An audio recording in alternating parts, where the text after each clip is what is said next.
Báscula, el peso de las ideas.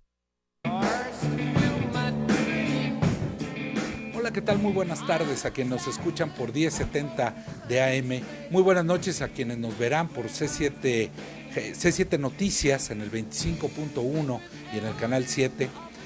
Y muy buenos días a quienes nos escucharán mañana, nos verán a las 11 de la noche y quienes nos escucharán mañana a las 6 de la mañana por C7 Radio. Estamos en La Báscula, el peso de las ideas. Sin lugar a dudas, la mejor barra de opinión de Jalisco y posiblemente del país. Nos acompaña el día de hoy, como todos los jueves, Pablo Redondo. Pablo, bienvenido, muchas gracias. Director del Instituto de Investigación en Innovación y Gobernanza de la Universidad de Guadalajara, que como todos los jueves, pues nos trae un tema de análisis muy interesante, que es con el que vamos a arrancar, al que le vamos a dedicar los primeros dos bloques, que es analizar a la juventud, ¿sí? Vamos a ver, nos trae un estudio de la Comisión Económica para América Latina y el Caribe, la CEPAL, en el cual se desglosa cuál es el estado de la juventud o el estado del desarrollo social, con un énfasis especial en la juventud, y con algunos datos específicos sobre México que son bastante interesantes. Y habíamos dejado trunco la semana pasada el tema de las campañas en Internet. Vamos a retomarlo, ya que hoy es el último día, algunos dirán gracias a Dios, otros dirán que malo, pero hoy es el último día de las precampañas. En este momento los partidos están teniendo sus cierres de precampaña, y bueno, pues vamos a ver cómo se comportaron en Internet, este espacio que bueno, pues es de todos y no es de nadie, ¿no? Entonces, vamos a empezar, doctor, si te parece bien, con este estudio de la Comisión Económica para América Latina y el Caribe. De manera general, ¿qué nos dice este estudio? Bueno, yo quisiera comenzar, Sergio, haciendo énfasis de que la juventud es un segmento muy importante de la población mundial, y en este sentido tenemos que ubicarnos en ese gran conglomerado de población que representan pues el futuro del mundo, el futuro de las sociedades, de cada una de nuestras sociedades. Y te podría decir que, bueno, en términos como muy generales, podría decir que el grueso de la juventud del mundo se ubica en los países de Asia, naturalmente, ahí está China, ¿verdad? Estamos hablando de que poco más del 60% de los jóvenes del mundo, estamos hablando jóvenes de entre 15 y 20 y pico de años, ¿no? Están ubicados en Asia. Luego, la siguiente región que más congrega jóvenes es África. Y casi a la par que África está América Latina. América Latina congrega el 9.5% de la población juvenil del mundo. Cuando hablo de América Latina, hablo de América Latina y el Caribe, ¿no? Okay. Entonces, bueno, el estudio de Río Bravo hasta la Patagonia, como dicen por ahí, ¿no? El estudio de la CEPAL, entonces, lo que trata es de observar cuál es la situación, en términos de algunas variables, cuál es la situación de la juventud. De la juventud que ellos la ponen el rango entre los 15 y los 29 años de edad, ¿no? Aproximadamente. Y toma como caso 18 países de América Latina y el Caribe, ¿no? 18 países como para ver qué es lo que está pasando en términos de condiciones de desarrollo. Porque hay que pensar seriamente que el futuro de esta juventud depende de las condiciones que se le estén otorgando en este momento. La manera en que puede realmente desarrollarse, desenvolverse, de eso va a depender el futuro no de ellos, el futuro de las sociedades en su conjunto, ¿no? Entonces, esa es como la relevancia, diría yo, la gran importancia de un informe como este, que es parte además de un informe general elaborado en el 2014, que es un informe sobre el panorama social de América Latina, ¿no? Me gustaría que quedara claro que estamos hablando de parte de un informe más agregado. Más agregado. Sí. Nos habla en general, por ejemplo, yo encontré un dato que decía que en México se ha mostrado un gran avance en la proporción de jóvenes que finalizan algún ciclo educativo completo entre 1990 y 2012, pero esta evolución ha sido muy heterogénea. Primaria, el 98% de los jóvenes, secundaria, educación secundaria sumo, 49%, y terciaria sería el 10%. Para traerlo a nuestro nivel, ¿la educación primaria sería primaria y secundaria? No, la educación únicamente básica, primaria. La secundaria sería secundaria y prepa. Secundaria y prepa. Ok, y la terciaria sería la universidad y posteriores, la educación ¿no? superior, exactamente. Entonces se ve un avance importante en el caso mexicano en la educación primaria, pero no tanto en la educación secundaria y mucho menos en la universidad. Sí, de hecho ese avance es generalizado, más o menos general para todos los países. Es decir, sí nos estamos aproximando cada vez más a cumplir con el objetivo, con la meta de la cobertura universal, por lo menos al nivel básico, al nivel de la primaria. Claro, hay países que están muy alejados del promedio. El promedio es del 95% para América Latina. Es decir, el 95% de los jóvenes han cruzado y han cursado y han concluido la educación primaria, la básica. Pero hay países como Guatemala o como Nicaragua donde los porcentajes son mucho menores, ¿no? Están hablando, te dice, Guatemala anda por el 62% y Nicaragua por el 73%. ¿Y los mejores? ¿Los que están mejor? Bueno, los mejores están países como México, en efecto, sí, que andan por el promedio, pero los mejores son países como Chile o Argentina, ¿no? Entonces, bueno, a ese nivel estamos, digamos, en el promedio. En el nivel de la educación secundaria también pues, ha habido grandes avances. Se puede decir que ha habido grandes avances y cada vez la cobertura es mayor y mayor, ¿no? Entre el año 1990 al año 2012, es decir, un periodo de 12 años, 13 años, 22 prácticamente... 22 años. 22 años. Del 90 al 2012. Perdóname, 22 años. Prácticamente se duplicó la cobertura, la capacidad de atención y cobertura y la conclusión de los estudios secundarios para los estudiantes. Y bueno, la educación superior sigue siendo la gran rezagada, ¿no? Solamente el 10% de los jóvenes que están en edad de atender a la universidad pueden atender en promedio, no atender, perdóname, pueden concluir, porque una cosa es ingresar y otra cosa es concluir. O sea, aquello de inscribirse y no morirse ya no aplica. Bueno, a lo mejor le aplica a algunos, pero creo que eso se está acabando. Sí. Ahora que la prepa se hizo obligatoria en México, ¿crees que esto puede ser un motor para que avance por lo menos en el rubro de la secundaria? Yo creo que sí, está siendo un motor. Habría que sopesar si es suficiente. Eso es todo lo que habría que sopesar, porque yo creo que todavía hay una gran cantidad de chicos que no concluyen por múltiples razones que habría que ver, ¿no? Que habría que analizar, que tiene que ver con condiciones familiares, obviamente con situación económica. Es decir, muchos chicos dejan la escuela porque prefieren buscar la oportunidad de un trabajo. Buscar la oportunidad de un trabajo no quiere decir que lo encuentren. Ese es el otro punto. Exactamente. Pero entonces, bueno, muchos entran, pero se salen ante la imposibilidad de mantenerse ahí por otras razones, ¿no?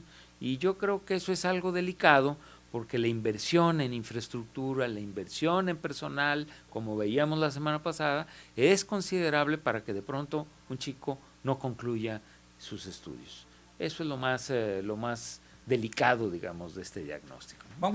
Vamos a regresar hablando un poco de este eje educación-empleo, quiénes están dentro, quiénes están fuera, quiénes son no ninis y quiénes son completamente ninis. Regresamos en un minuto a La Báscula, el peso de las ideas, la mejor barra de opinión de Jalisco y posiblemente el país. Gracias.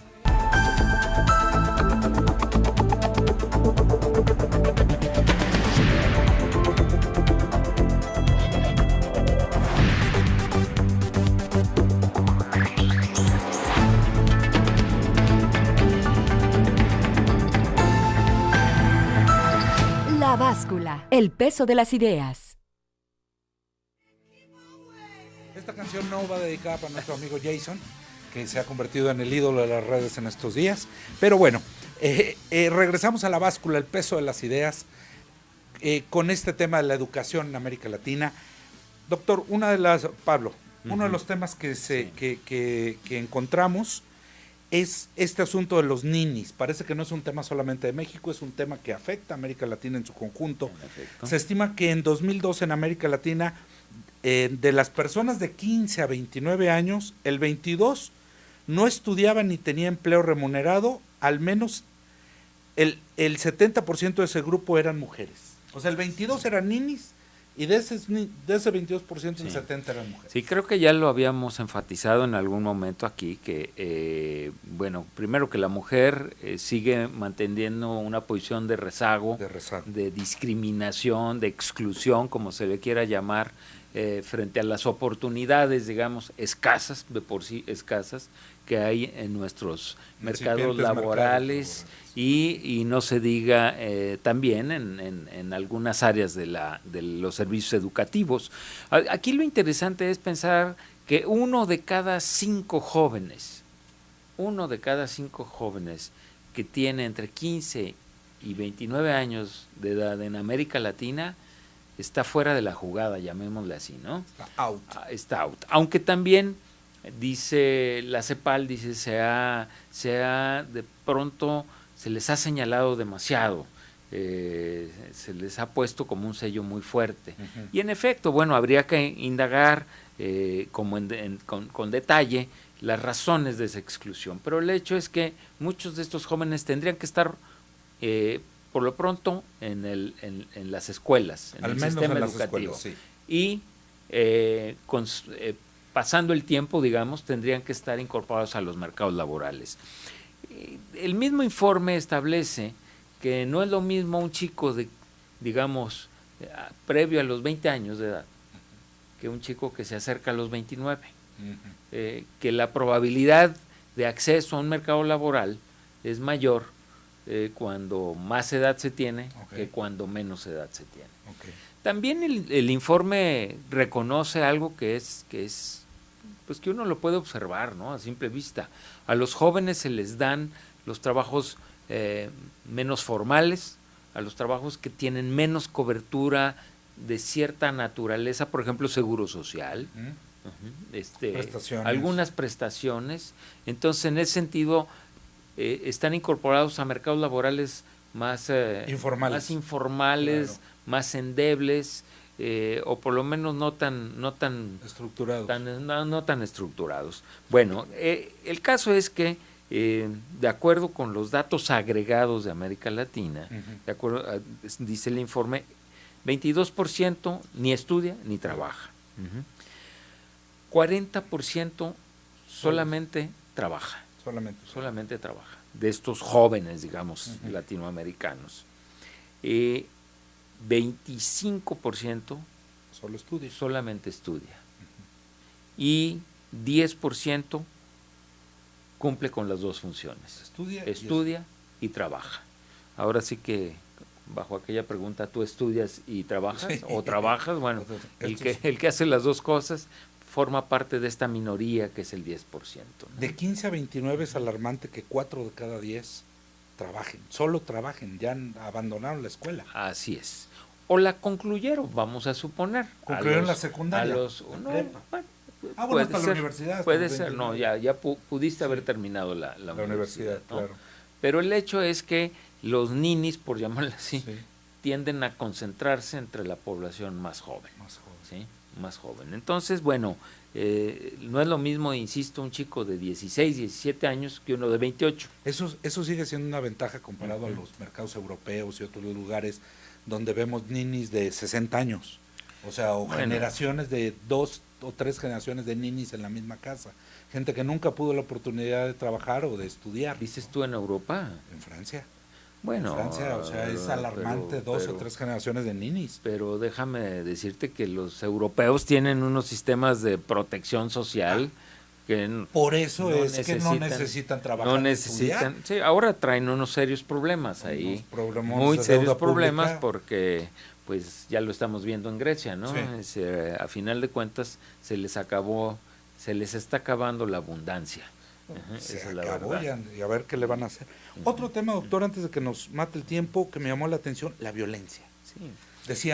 Dice parte del estudio, América Latina y el Caribe se han convertido en la zona con la mayor tasa de homicidios de jóvenes en el mundo. Sí.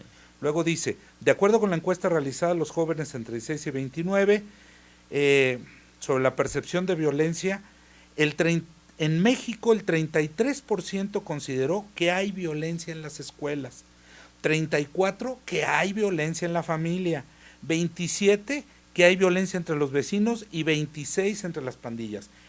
Sí. En bloque, 3 de cada 10 jóvenes dicen, vivo en un entorno violento. Sí. ¿No? Otro dato, nomás para terminar, de darte la palabra. Ujú.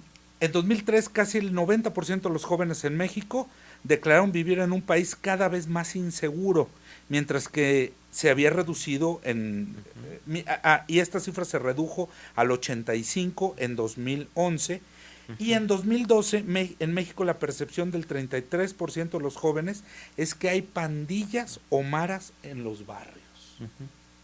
Bueno, Un entorno fíjate. extremadamente violento para crecer siendo joven, ¿no? Fíjate que, bueno, la violencia se ha asociado con la juventud, obviamente, y se ha asociado con la falta de oportunidades, de nuevo, ¿no? Esa es la realidad.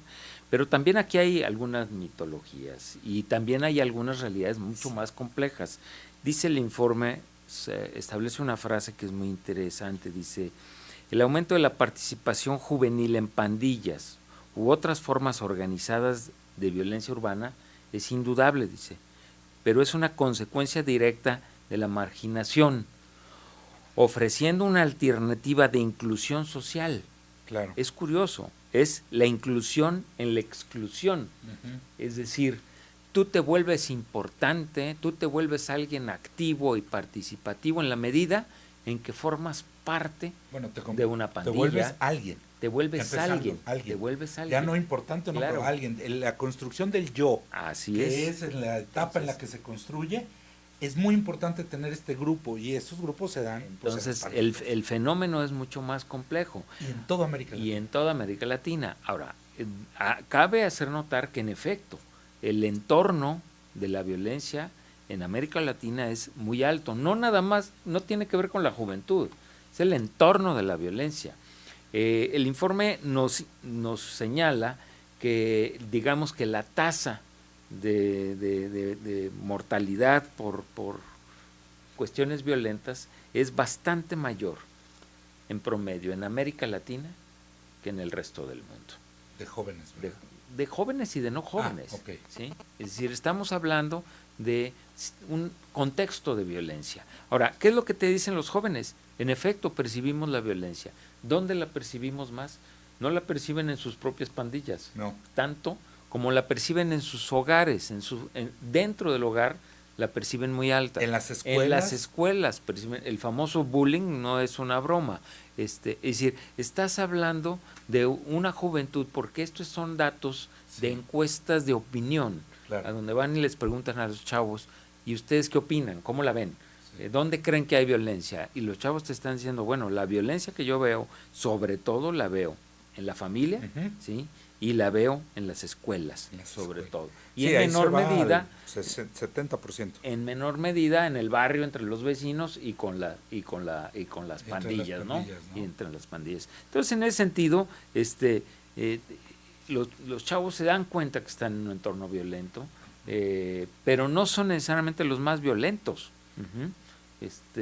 Los jóvenes no son necesariamente los más violentos. Pero sí son una esponja que está recibiendo toda esta información de violencia que los lleva a, en una etapa adulta, comportarse de manera más violenta. Pues, en efecto, si de alguna manera te están orillando a situaciones de violencia, pues terminas respondiendo en situaciones de violencia. Todo, de nuevo, tiene que ver en alguna medida con las oportunidades de desarrollo. Si no tienes oportunidades de desarrollo, los chavos, pues, ¿por dónde se van?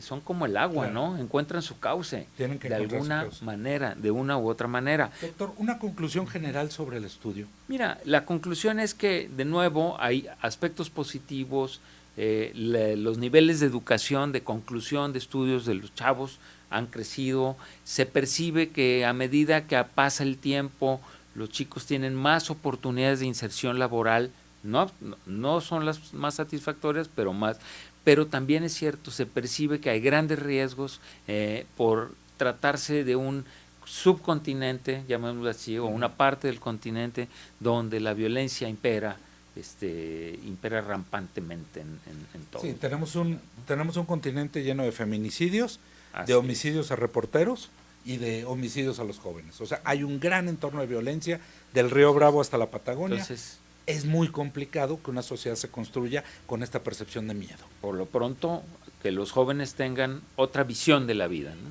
Vámonos a una pausa, regresamos a La Báscula, el peso de las ideas, con Pablo Arredondo, director del Instituto de Investigación en Innovación y Gobernanza de la Universidad de Guadalajara. Gracias.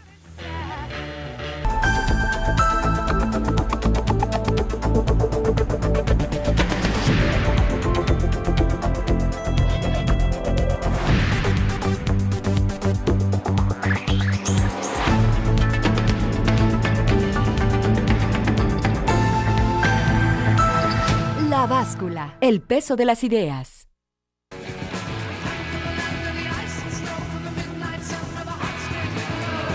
Vamos a La Báscula, el peso de las ideas. Les dejo los teléfonos porque ya me regañaron. 3641-7414, 3640-2131, @ 1070 AM, @ 1070, @ S. Ramírez Robles y @ Pablo Arredondo R. Son nuestros mecanismos de contacto. Nos encantaría que se comuniquen con nosotros. Doctor, hoy, no sé si por fin, para mucha gente está contenta, las precampañas llegaron a su fin. Hoy hay cierres de campañas, dejaremos de ver spots de los candidatos o de los precandidatos hasta que vuelvan a ser candidatos. Sí. Va a haber aquí una lagunita. El Instituto de Investigación en Innovación y Gobernanza hizo una exploración, ¿no?, de cómo se comportaron los candidatos en Internet durante esta pre-campaña y trae números muy interesantes en torno a ellos que me gustaría compartirlas. Pero déjame hacerte una pregunta hoy. De este análisis, ¿tú dirías que hoy es indispensable para un candidato tener una parte de su campaña en Internet? Bueno, déjame empezar con una cosa, Sergio. La buena noticia es que ya se terminaron las precampañas, la mala es que ahí vienen las campañas. Entonces, claro, bueno, habrá que aguantar otra vez esta caudal de mensajes, algunos de veras, pues francamente cuestionables, por ponerles un adjetivo así. De una manera elegante. Pero déjame decirte que yo creo que indispensable no es todavía, pero se trata de un fenómeno en crecimiento a nivel mundial, no es en México, es a nivel mundial. Revisaba un estudio elaborado por el Pew Research Center de los Estados Unidos, donde hablan de cómo las redes, y sobre todo las redes combinadas o utilizadas a través de teléfonos celulares, están siendo muy importantes durante los procesos, las coyunturas electorales. Ellos elaboraron un análisis que compara 2012 con la anterior, 2013, perdón, con la anterior campaña, 2014, perdón, con la anterior campaña de 2010, y dan cuenta de cómo ha crecido el número de internautas que vía teléfonos celulares están consultando teléfonos celulares, tablets, cualquier dispositivo móvil, ¿no? Están consultando, digamos, las opiniones, las visiones de los candidatos. Ellos observan, sobre todo, que el segmento que más ha crecido, curiosamente, es el segmento de la edad media, llamémosle así, no de la edad media de la historia, sino de la edad media de entre los 30 y los 45 años de edad. Sí. ese segmento ha Por el crecido poder adquisitivo, ¿no? tremendamente. Pero las redes siguen siendo un fenómeno juvenil. Caso de México. En México, bueno, aproximadamente el último estudio de la Asociación Mexicana de Investigaciones sobre Internet, la MIPSI, establecía que 51 millones de mexicanos ya eran internautas. Y lo más interesante, ¿sí?, es que el 57% de esos 51 millones eran jóvenes diríamos hasta niños, de entre 6 y 24 años de edad. Claro. Entonces, tienes ahí un gran segmento de población que está incorporándose paulatinamente a las redes. Yo te decía la semana pasada, y lo sostengo, que todavía hay mucha mitología. No sabemos a ciencia cierta cuál es el impacto de las redes en el comportamiento político, porque mira, los viejos estudios de la comunicación política te dicen que nosotros nos exponemos a aquellos medios que van más de acuerdo con nosotros. Con nuestra ideología, sí. Entonces, bueno, pues puede que pase lo mismo.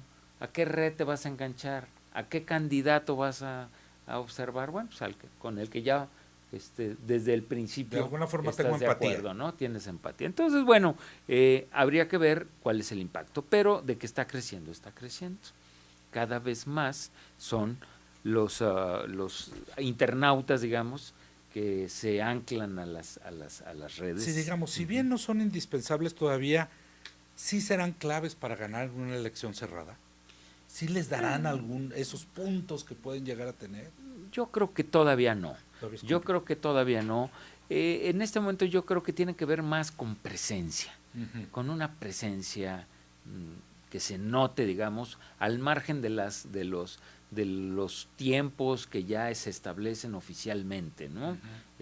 Porque bueno, por fortuna, de alguna manera, y desgraciadamente debido a los excesos que se generaron en otro momento, ahora el acceso a la radio y la televisión está muy reglamentado, muy regulado. No cualquiera puede llegar y decir, yo te compro tu programa porque quiero aparecer ahí. Ya no se puede, ¿no? Ningún partido, ningún candidato. Ni te compro tantos spots. Ni te compro tantos spots, ni nada. Eso ya no es posible. Pero en las redes sociales todavía es posible. En la red en general, en Internet, todavía es posible. Es muy complicado que se vaya a regular. Claro. ¿Qué es lo que tratamos de hacer en el instituto? Fue preguntarnos algo muy elemental. ¿Quiénes de los precandidatos actuales tienen presencia en las redes? Okay. ¿Y en qué redes? ¿Y qué tanta presencia tienen, ¿no? Y ahí vimos cosas sumamente interesantes. Por ejemplo, no todos los precandidatos tienen una página de Internet, una página web. Eso, para empezar, hay un mito que se rompió. Hubo precandidatos que dijeron, yo ni le invierto una página de Internet. Nada. De hecho, nosotros observamos a los precandidatos de la zona metropolitana, Guadalajara, Zapopan, Tlaquepaque, Tonalá, y añadimos a Puerto Vallarta. Entonces, entre los precandidatos, la minoría es la que tenía una página. ¿Sí? Ahora, eso no quiere decir que no tengan presencia en otras partes de la red.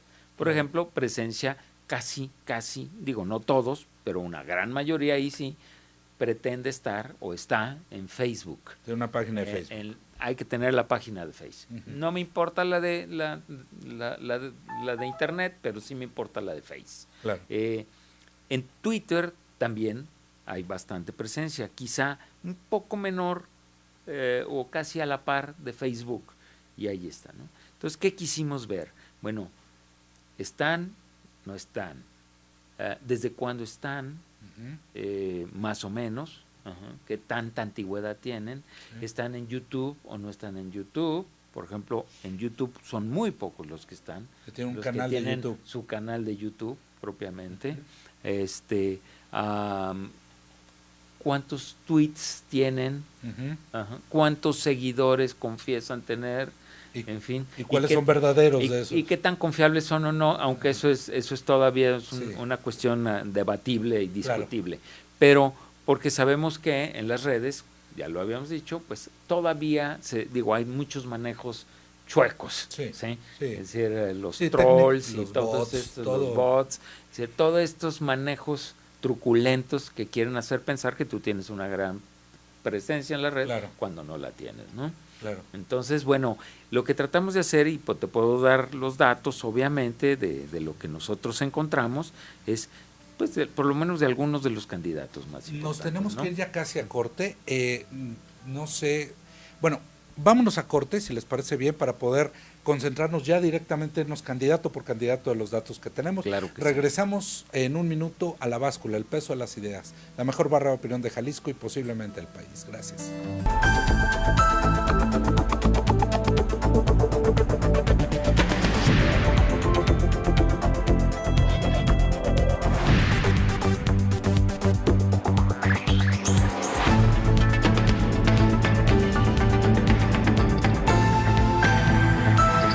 La Báscula, el peso de las ideas.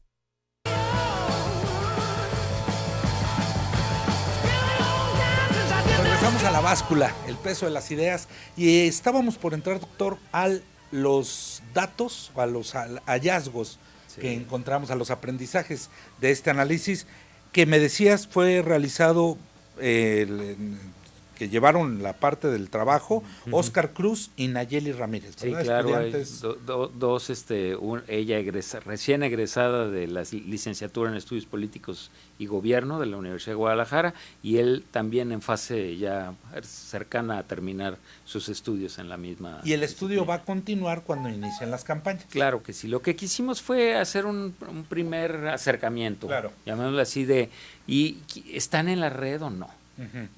¿Cuántos lo siguen o no lo siguen? Okay. Entonces, mira, por ejemplo, te pongo uno, vamos a hablar de los más connotados, porque hay, de pronto, yo no sé si tú sabías, pero aparte de Enrique Alfaro hay otro precandidato de Movimiento Ciudadano en Guadalajara. Yo no lo conozco, no tengo el gusto. No. Él, por cierto, tampoco tiene ninguna presencia en las redes. Ninguna, en ninguna red, ni en Facebook, ni en tweets, ni en ni en YouTube, ni tiene. En cambio, bueno, Enrique Alfaro tiene una gran presencia. Ajá. Él tiene una gran presencia, es el precandidato que más seguidores tiene. Nosotros lo explicamos, evidentemente, porque él viene haciendo lo que en la politología ahora llaman la campaña permanente. Es decir, la campaña nunca se acaba. Sí. Tú siempre estás en campaña. Entonces, bueno, él, independientemente si ganas o pierdes, estás en campaña. Claro. Y bueno, eso explica en buena medida. Hay una gran cantidad de likes, llamémoslo así. Que para los que no tienen Facebook es el mecanismo mediante el cual otro usuario dice me gusta esta página. Exactamente. Bueno, a él le sigue evidentemente en presencia en Facebook, lejanamente, pero le sigue Ricardo Villanueva, el candidato del PRI, el precandidato del PRI, aunque precandidato único. Entonces eso también es muy curioso, pero bueno, el precandidato Ricardo Villanueva le sigue con arriba de 60,000 me gustas en Facebook. En relativamente poco tiempo. En relativamente poco tiempo, porque él, digamos que se desvela, él no venía de hacer una campaña permanente, aunque ya tuviera quizá las intenciones de estar ahí, ¿no? De enero, digamos el mes, en un mes. Sí. Y en tercer lugar estaría Alfonso Petersen en cuanto al número de me gusta. Me gusta también bastante lejos de los otros dos candidatos, ¿no? Con alrededor de 30,000 me gusta en su página de Facebook. Luego, Celia Fausto pues está pues muy marginada. Está alrededor de 3,000 me gusta. Pero sí tiene página pero tiene una página de Facebook y ahí está presente, frente a otros dos precandidatos del PRD que no aparecen en ninguna parte de las redes sociales, ¿no? Bueno, el precandidato... ¿Hay otros candidatos del PAN que sí aparezcan? Hay un candidato del PAN que no tiene más que cuenta en Twitter. Claro. ¿Tomás Coronado? No, es César Octavio Madrigal Díaz. César Madrigal. ¿Sí? César Madrigal. Él solamente tiene presencia en Twitter. No tiene en Facebook, no tiene en YouTube y no tiene un sitio oficial, una página oficial. Morena, el candidato o el precandidato de Morena, tampoco aparece por ningún lado. Digo, sabemos quién es, pero no aparece en ninguna de las redes sociales. Esto por hablar del municipio de Guadalajara, concretamente. podríamos irnos, por ejemplo, a Zapopan, que es otro de los municipios llamativos de la zona metropolitana, ¿no? Y ahí tenemos a Salvador Rizo, del PRI, precandidato, que está presente en Face, está presente en Twitter y sí tiene una página de un sitio oficial, ¿no? Él es quien más me gustas ha acumulado, digamos, en Zapopan. Hay una situación ahí más pareja porque empezaron más o menos en el mismo momento. Más o menos. Le sigue Pablo Lemus. Pablo Lemus, de Movimiento Ciudadano, que andaría en los 16,000 me gustas y que tiene presencia también tanto en Face como en Twitter, como en su sitio oficial, ¿no? Y posteriormente hay 2 precandidatos del PAN, que uno de los cuales no tiene sitio oficial, que es Omar Antonio Borboa Becerra, y aunque sí tiene presencia en Face y tiene presencia en Twitter. Y Guillermo Martínez Mora, que está en Twitter, en Face y tiene presencia, aunque sus me gustas son los menos, digamos, de todos los precandidatos de Zapopan, ¿no? Okay. Entonces, esto nos da una idea de por dónde andamos, ¿no? Tlajomulco, vámonos a Tlajomulco, donde está, por un lado, Gerardo Quirino Velázquez, y por otro lado, Alberto de la alianza Uribe PAN-PRD. PAN-PRD. Entonces, Gerardo Quirino está en Facebook, está en Twitter, pero no tiene un sitio oficial, no tiene una página oficial.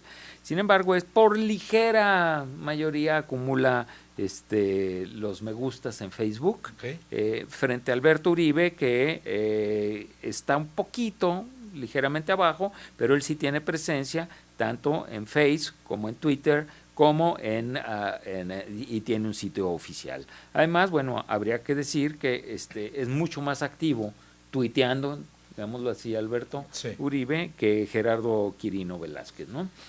Porque lo que nosotros sopesamos también no es cuántos te gustan o cuántos no, es decir, qué tan activo, qué tan activo es el candidato, el precandidato en este caso, en la red, ¿no? ¿Qué tantos mensajes está mandando o no está mandando? Si nos vamos al asunto de los seguidores en Twitter, ¿cómo están? Mira, déjame regresar a Guadalajara si quieres, y entonces nos vemos. Mira, en Twitter, Ricardo Villanueva acumula 8,000 seguidores, Petersen 5,000, y vámonos directamente con Alfaro, 66,000. Pero es obvio, de nuevo, Alfaro viene haciendo campaña desde hace 3 años, prácticamente, ¿no? Claro. Entonces es natural que tenga una buena cantidad y además él es el candidato que más presencia tiene en YouTube. Claro. En YouTube tiene una gran cantidad de videos, algunos son dramáticos, casi de telenovela, por ponerlo así, ¿no? La Rosa de Guadalupe. Claro, más o menos, ¿no? De cómo cuando yo era niño pobre y me volví lo que soy. En fin, bueno, pero es parte de nuevo del juego, de la política, de la mercadotecnia, en fin. Déjame tocar, ¿no? Para hacerte una pregunta sobre eso. ¿Tú crees que la gente crea o que sea más creíble la información sobre las campañas en Internet o en los medios tradicionales? Esa es una pregunta para una tesis doctoral, te la voy a responder dentro de unos 3 años si me das la oportunidad. Pero hoy por hoy te dice la gente, es que la gente de redes sociales dice, este es el verdadero quinto poder, los medios ya no son creíbles, solo la verdad se dice en las redes sociales. Bueno, hay de verdades a verdades, es decir, hay muchas falsedades en las redes sociales. En las redes sociales circula mucha basura, no hay que olvidarse de eso.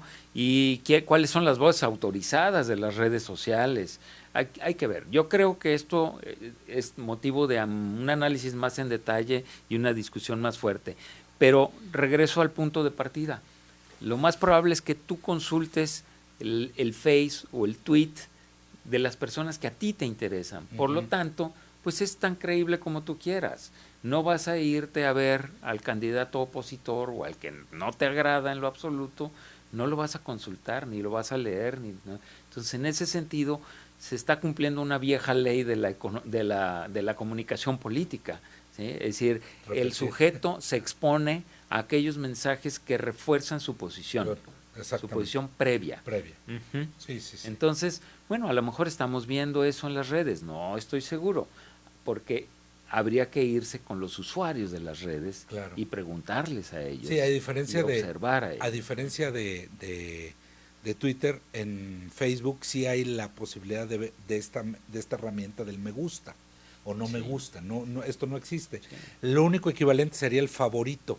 O sea, que la gente favoriteara, pero no es un mecanismo que se utilice para aprobar o no un mensaje que se esté dando, ¿no? Por sentido común, yo te digo, yo a la gente que sigo en Twitter, pues es la gente que le quiero escuchar algo porque me interesa escucharlos. Uh-huh. Es mi experiencia muy personal y debo suponer que a lo mejor hay mucha gente que opera de la misma manera, ¿no? Uh-huh. No me voy a ir a escuchar a alguien que no me interesa escuchar. Entonces, se va reforzando la situación. Con todo y todo, Ajá. este es un espacio libre, Sí. no regulado, Sí.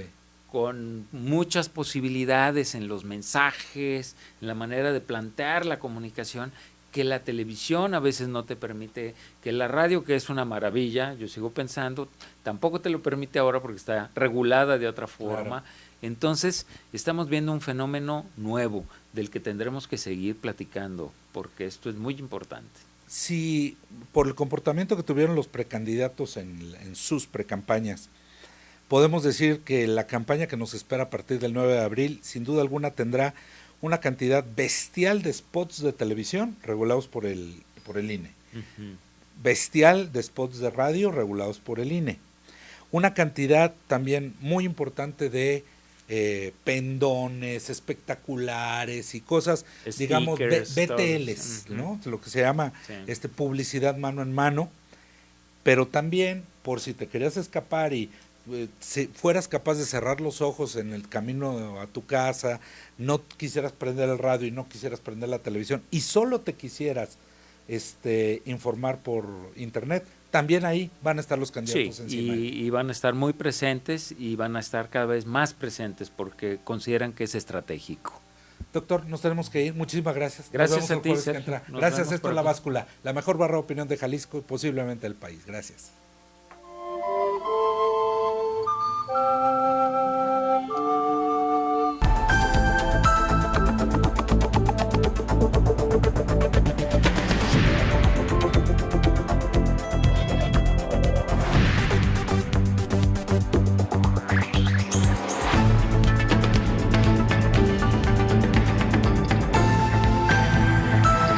La Báscula, el peso de las ideas.